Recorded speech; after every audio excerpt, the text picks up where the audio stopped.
உங்களுக்கு ஓட்டு போட்ட மக்களே நடக்கிறதையெல்லாம் பார்த்துட்டு ஒரு பெரிய தப்ப பண்ணிட்டோமோன்னு இன்னைக்கு வருத்தப்பட ஆரம்பிச்சுட்டாங்க. மக்களுடைய அந்த உணர்வை வெளிப்படுத்தும் விதமா இந்த ஓட்டெடுப்புல கலந்துக்காம திராவிட முன்னேற்ற கழக உடன்பிறப்புகள் நாங்க உறுப்பினர்கள் நாங்க வெளிநடப்பு செய்ய போறோம். நாங்க வெளிநடப்பு செஞ்சாலும் அதனால பேரவையுடைய எண்ணிக்கை அளவு குறைஞ்சு நீங்க நிச்சயம் இந்த வாக்கெடுப்புல வெற்றி பெறதான் போறீங்க. அப்படி வெற்றி பெற்ற பிறகாவது மக்களுடைய நம்பிக்கையை காப்பாற்றுற மாதிரி உங்களுடைய பணிகள் இருக்கணும், உழைங்க. எங்க தலைவர் திரு முத்துவேல் கருணாநிதி ஸ்டாலின் அவர்கள் கடந்த 5 வருஷமா ஒவ்வொரு குடும்பத்துக்கும் பார்த்து பார்த்து திட்டங்களை நிறைவேற்றி கொடுத்தார். அந்த திட்டங்களை எல்லாம் நீங்க தொடரணும். தயவு செஞ்சு அதில் அரசியல் செய்ய வேணாம்.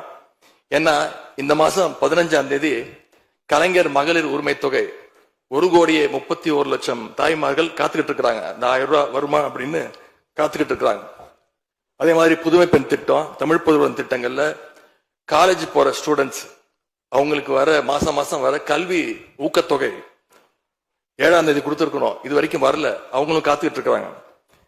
இப்ப ஸ்கூல் இல்லைனாலும் ஜூன் 2ஆம் தேதி ஸ்கூல்ல ரீஓபன் பண்ண போறாங்க. அப்ப காலை உணவு திட்டத்துக்காக பள்ளி மாணவர்கள்லாம் காத்துக்கிட்டு இருக்கிறாங்க. இப்படி பல்வேறு திட்டங்கள் இருக்கு. நான் முதல்வன் திட்டம், தாய் மாணவர், அன்பு கரங்கள்னு பல்வேறு திட்டங்களுடைய பயனாளிகள்லாம் ஆவலோடு காத்துக்கிட்டு இருக்காங்க. இந்த அரசு என்ன செய்ய போகுதுன்னு காத்துக்கிட்டு இருக்கிறாங்க. அதனால நான் உங்ககிட்ட கேட்டுக்கொள்றது, மாண்புமிகு முதலமைச்சர் அவர்கள் பதவியேற்றதும் தன்னுடைய முதல் உரையில அவகாசம் வேணும்னு கேட்டீங்க. நிச்சயம் அவகாசம் எடுத்துக்கோங்க. ஆனா காத்துக்கிட்டு இருக்க அத்தனை பேரையும் ரொம்ப காலம் காக்க வச்சிடாதீங்க.